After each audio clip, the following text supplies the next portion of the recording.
Does your mind ever trick you into thinking the possible worst case scenario that the person doesn't like you, you've done something wrong, and create all these stories in your head? If so, you need this episode.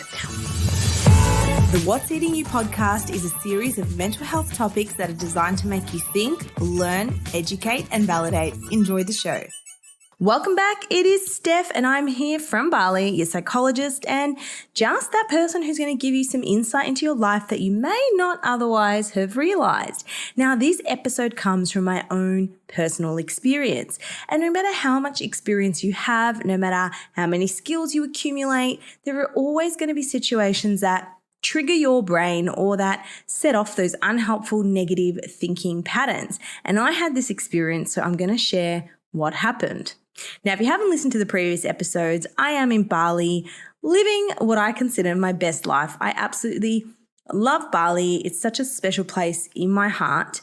And I'm here because I am teaching at a retreat next week, the National Women's Fitness Academy, but I wanted to come here longer. So I am staying for 24 days. I've always wanted to live in Bali. It's been a dream for me, or to spend a significant period of time here. So I thought I would stay a bit longer and get a little taste of what it's like. Okay. In the previous episode, you would have learned about a situation that caused me quite a lot of embarrassment. If you haven't heard about it, go back and listen to that episode. Today's episode is about how our brain tricks us into a low mood, how it tricks us into low vibrations, feeling a negative state, and this can often feel as though it comes out of nowhere. Here's the scenario. I wanted to go out for lunch to one of my favorite cafes in Bali. So I walked there, and as I got there, it was very busy. I walked in the same time as this other guy, and he sat down on the table I kind of had my eye on, but I went in and said, "Is there a seat?" And they said, "Look, it's busy, but if someone's happy to share with you, we'll just put you there and a table will come available." Not in that many words. The guy didn't really speak English, but I kind of got the gist of what he was saying. Now, the only spare seat was with this guy who was sitting there. He had a journal, he had blonde hair and headphones in. He looked like he just wanted to be on his own and do his own vibe. And he kind of saw I was looking around and stumbling, and the guy asked him, he's like, "Can she sit here until a table is available?" sort of thing. And he didn't look happy about it. And I just said, "Look, I'm going to move as soon as there's a table. Sorry about this," etc. But in my mind, if it was me and someone said, "Hey, can this person just sit here?" I'd be like, "Sure. Where are you from? What's up? What are you doing?" But not everyone is going to be like you. And this can often set you off, or this is what can often trigger you. The expectation that people are going to act like you are. And when someone doesn't act the way you act, you immediately assume it's because of you. And this is because of an unhelpful thinking pattern called jumping to conclusions. Now, jumping to conclusions includes mind reading and fortune telling. So this is an unhelpful thinking trap. Back to the story, and then I'll go back to the thinking trap. I sat down and it felt so awkward. He didn't want me there. I just got a feeling, I got the energy, and I said, "Look, I will move as soon as a table becomes available." And he was like, "Yeah, okay." And I don't know what it was. I don't know why, but a table became available 2 seconds later, and I saw it and I was about to move, and he said, "That table's just become available." And of course, my thinking trap made me think, gosh, he really doesn't want me here. Maybe if I was this younger, better looking girl, he wouldn't have cared. And I was really curious about these thoughts entering my mind. As someone who actually does not care most of the time what people think, or I care, we all care, but I don't let it stop me from doing things. I was surprised to have these thoughts enter my mind, such as if it was someone else, he wouldn't care. If it was like some young, Swedish, hot Russian chick, I think he might have been Swedish or Russian, I don't know, then maybe he would have been okay. Is it because I'm ugly? Is it because I'm old? Is it because of this? And I was just letting my mind explore these thoughts. Not that I believe them or agree with them, but it was so interesting that this part of me got activated by this perceived rejection. Now, I'm not someone who has rejection sensitivity. I'm not someone who has social anxiety. I'm not someone who is low in confidence most of the time. But I am someone who is aware of other people and other people's responses, and I am aware of my own responses. And it was so interesting that based on my perception of this guy's body language, I assumed he did not want me sitting on the table. And then the other part of me is, I don't blame him. You know, even though I would be welcoming for a random, often when I go to a cafe, it's I want to be in my own vibe. I want to do my own work. I want to write things down. I want to journal. And if a stranger is sitting on a tiny table opposite you, I get it.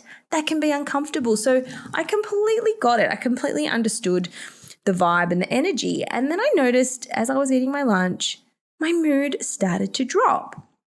And it's normal to have fluctuations in your mood. Okay, remember, up and down mood throughout the course of the day is absolutely normal and okay. But what I encourage everyone to do when they're experiencing low mood is to go back and reflect. When did this start happening? What am I feeling and what am I thinking? We do this practice in all my mindset courses, all my Unchain Your Brains, my food freedom. When did this start to happen? And we do what's called a cog log, a cognitions log. So we log your thoughts. And I noticed it was when a table wasn't available to me. That activated a sense of this is awkward, this is awkward. But then I thought it will be fine, because a table became available straight away. But then it was the idea that I made this guy uncomfortable, etc. And that maybe if I was someone else, he wouldn't have cared. But then I'm like, do you even want to sit with this dude? And the answer was no. I wanted my own space as well. So I wrote down all my thoughts and realized how ridiculous they were. And I said, Steph, what's a different reality? In an alternative universe, what's another perspective? What's another way to think of this situation? And guess what it was? I thought, he wants to journal. He actually has a physical writing journal. I thought he wants to journal and he might feel a bit awkward in front of a girl, journaling his deepest, darkest feelings, his emotions. You know, journaling is such a personal experience, and not that I'm being sexist or anything here, but I just assume, especially being a male, maybe they are a bit more sensitive about journaling, or maybe it is perceived to be more of a female type thing, expressing your feelings, writing it out. And perhaps he would have felt really uncomfortable journaling with a woman sitting opposite him, right? Who wouldn't? The other thing I thought was, when I thought if it was a different girl who he perceived as attractive or something like that, like, what if he's gay? What if he likes men? What if he has anxiety? What if he wanted to have a phone call? Think of all the different scenarios that could have gone on. Perhaps he thought, I didn't want to sit there because I'll move as soon as the table becomes available. I'm really sorry about this. Maybe he thought I didn't want to sit with him. Notice how all these different perspectives can instantly change the way you feel. So I went from a state of feeling awkward, embarrassed, rejected to, this is my decision. I don't want to sit there.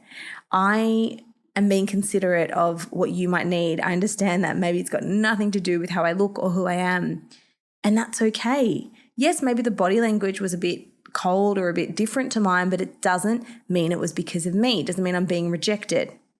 And even if it was that reason, even if he didn't want me there, even if he was super awkward, what's the worst that can happen?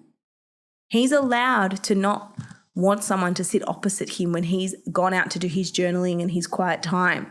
Just like I'm completely allowed to sit and do my own thing. And that's it. I sat alone, I had my salad, and I pondered on these thoughts, and I thought, you know what? I could have spent my whole night ruminating about this and thinking about this and being like, why didn't the guy at the cafe, why wasn't he more friendly to me?